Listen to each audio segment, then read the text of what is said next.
Just want to very briefly draw your attention to, in the pews, there's some information about Catholic Charities of Eastern Oklahoma. This is the weekend across the diocese when they're making their annual appeal.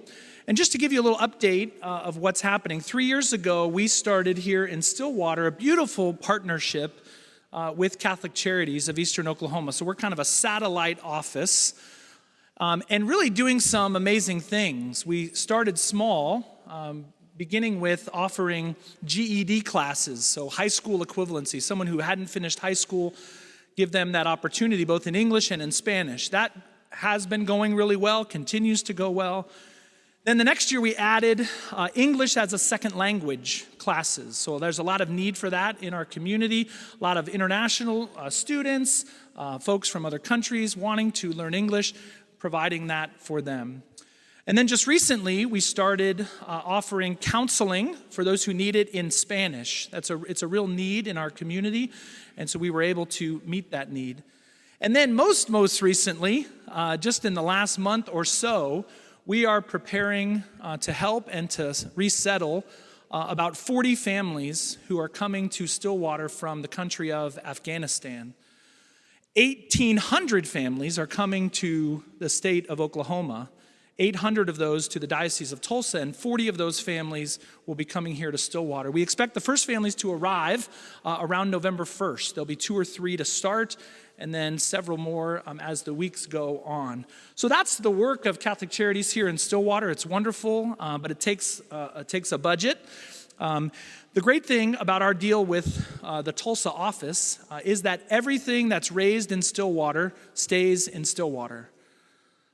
The other great thing is we have a very generous family in the parish who again this year has offered a $50,000 matching gift. So every dollar given by this parish will be matched dollar for dollar up to $50,000.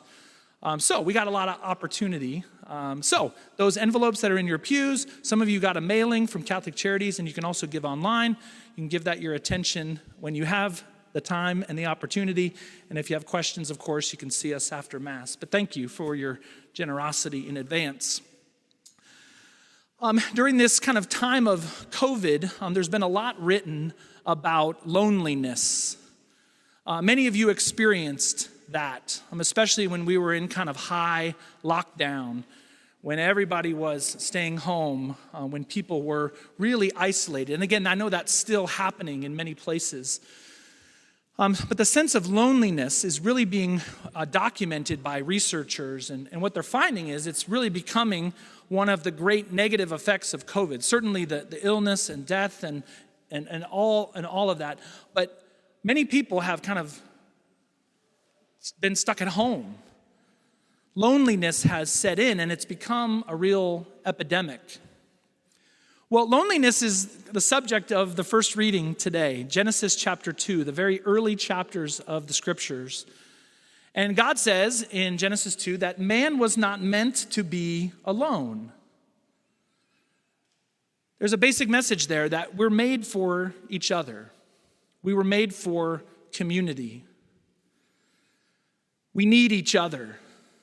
We need other people, even the introverts among you.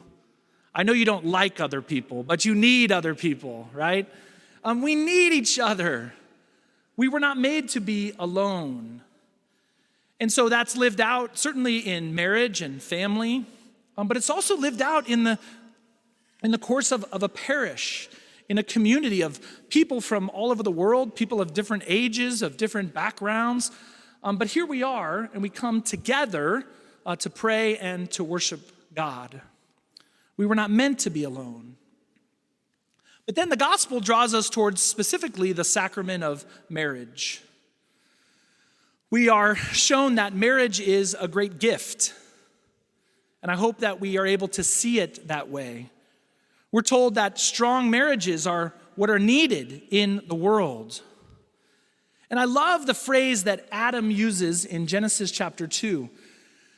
He's kind of there by himself. And then God creates the animals. And one by one, Adam names the animals. But he realizes, no, I'm not made to spend time with animals, as great as animals are. I was made to have a woman in my life. And so he actually says, he uses the phrase, at last. At last, someone has been created so that I will not be alone. At last, this one, bone of my bone, flesh of my flesh. So there's this great sense of kind of triumph. There's this great sense of relief that he was now no longer alone.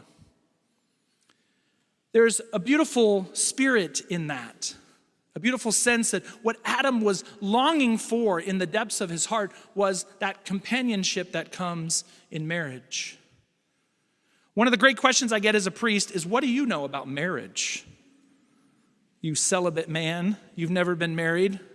Who are you to say anything about marriage? What do you know about marriage? Well, I'll just say from my own life, 14 years as a priest, growing up in a family teaches you a lot. But over the course of 14 years as a priest, I don't know the count, but it's something like 200 couples that I've been able to work with and help prepare. And then, of course, being a part of so many hundreds of families during my time when I was assigned in Tulsa and during my time in Stillwater. And so it turns out I get to know a lot about families. I don't know everything. But I want to just make a couple observations about what I see in family life here in our parish, and I know it's true elsewhere. I think sometimes we take marriage for granted. What happens a lot of times in marriage is there's that original commitment, right? When we have a wedding here, it's a grand occasion. The music is gorgeous. The church is beautiful. Everyone is all dressed up. There's this wonderful celebration afterwards.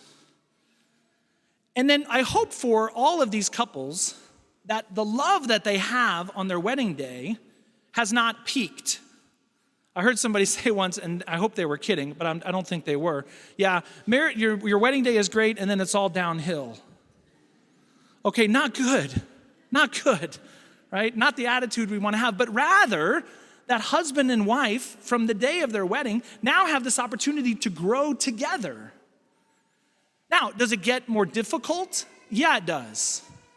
Right? Marriage is hard. Marriage is hard work. It takes husband and wife working together to make it work. It's full of ups and downs. So many of you have experienced many of those highs and many of those lows.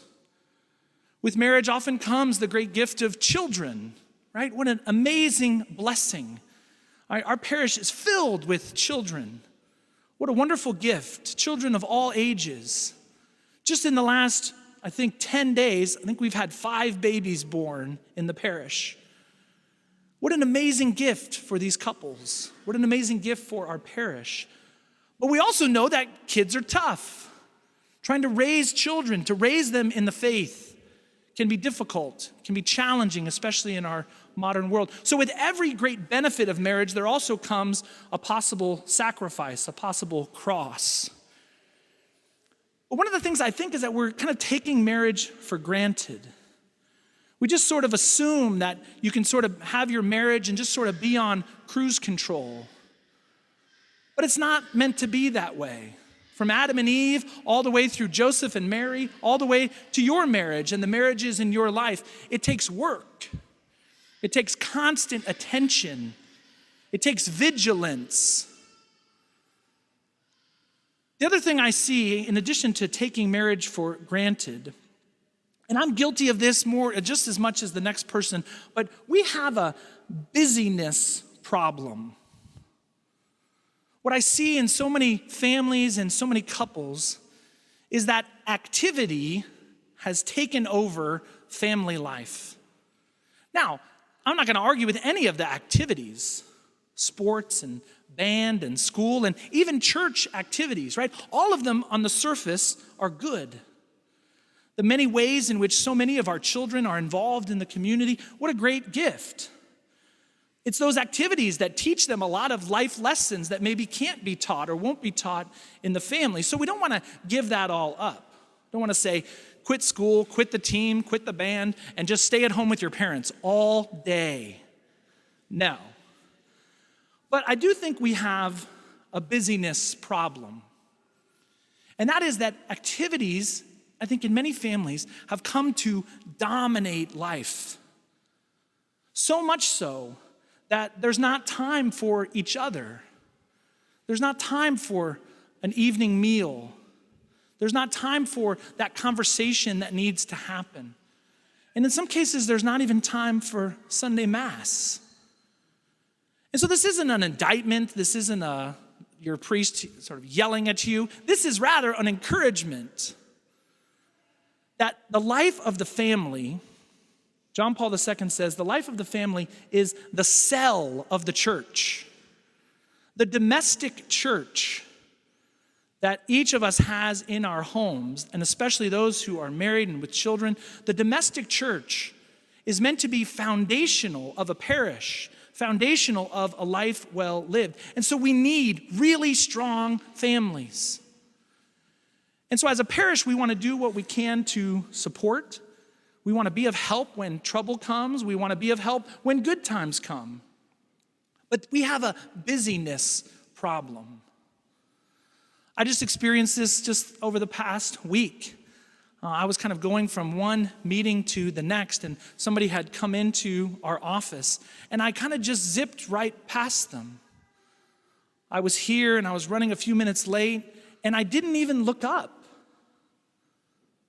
I didn't even wave. I didn't even smile.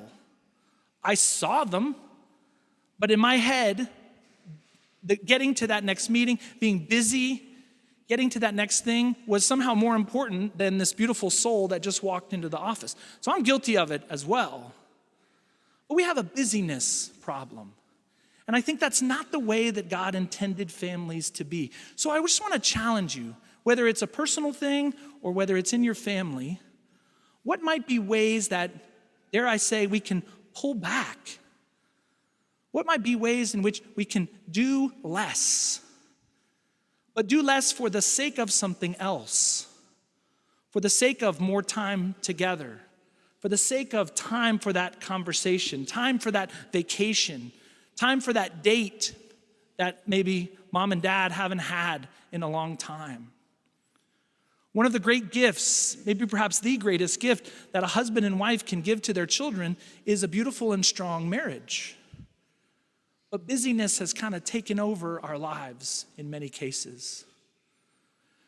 So knowing that marriage is a gift and knowing that marriage is not to be taken for granted, knowing that marriage is hard, knowing that marriage has its ups and its downs, especially in these challenging times, I just want to encourage us as a parish to take these readings today seriously.